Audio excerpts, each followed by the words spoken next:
morning students. Today our topic is weavers, iron smelters and factory owners, chapter number 6 from history class 8. तो आज हम पढ़ते हैं the sword of Tipu Sultan and wood steel. Tipu Sultan की तलवार बहुत फेमस थी। टीपू सुल्तान ने मैसूर में रूल किया 1799 में और इन्होंने ब्रिटिश के साथ 4 लड़ाइयाँ लड़ी, लेकिन फिर बाद में ये शहीद हो गए। टीपू सुल्तान की तलवार इतनी फेमस हुई कि उसको आज भी ब्रिटेन के म्यूज़ियम में रखा गया है और ये आज भी एग्जिस्ट करती है। वहाँ की वैल्यूएबल कलेक्शन में से एक जब माना जाता है। ये तलवार इतनी स्पेशल क्यों थी?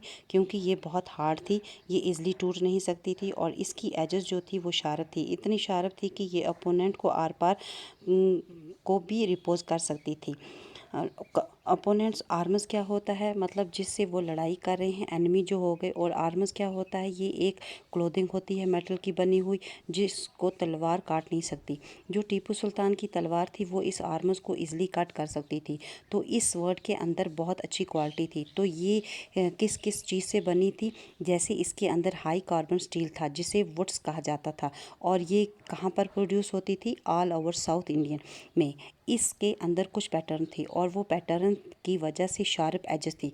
अब पैटर्न में क्या डाला जाता था? स्मॉल कार्बन क्रिस्टल डाला जाता था जिसको आयरन से मिक्स कर दिया जाता था। तो अब फर्नांडिस बुचानस आए, उन्होंने मैसूर में टूर किया 1800 में। उस वक्त टीपू सुल्तान की डेथ हो गई थी। तो उसके 1 साल बाद ये फर्नांडिस फ्रेंचस ने एक टेक्निक लेफ्ट की कि एक्चुअली में जो वुड स्टील है कैसे प्रोड्यूस होता है।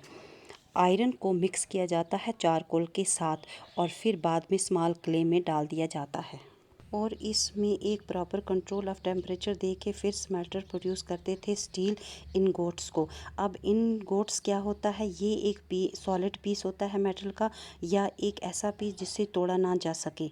जो ये हम वुड स्टील्स पढ़ रहे हैं ये एक एंग्लिसाइड नेम है। एंग्लिसाइड नेम का मतलब होता है किसी चीज़ को अंग्रेज़ी में कन्वर्ट करना।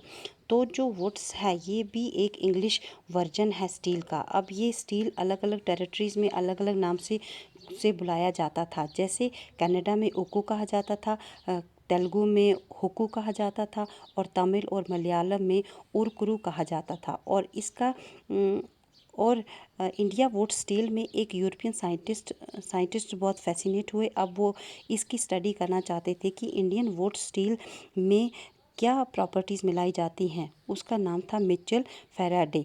ये इलेक्ट्रिसिटी और इलेक्ट्रोमैग्नेटिक के डिस्कवर रहे हैं और इन्होंने इंडियन वुड्स की स्टडी करने के लिए 4 साल लगा दिए। 1818 टू 1822 तक इन्होंने स्टडी की। और जो ये इंडियन वुड स्टील है इसका जो प्रोसेस जो ज़्यादातर देखा गया है वो साउथ इंडिया में देखा गया, लेकिन जो ये sword and armours making industry थी ये धीरे धीरे डिक्लाइन हो गई। जैसे कि ब्रिटिशर्स ने इंडिया को कॉलोनाइज़ किया और उसे कॉन्क्वेस्ट किया और आयरन और स्टील इंडस्ट्री अब इम्पोर्ट होने लगे इंग्लैंड से।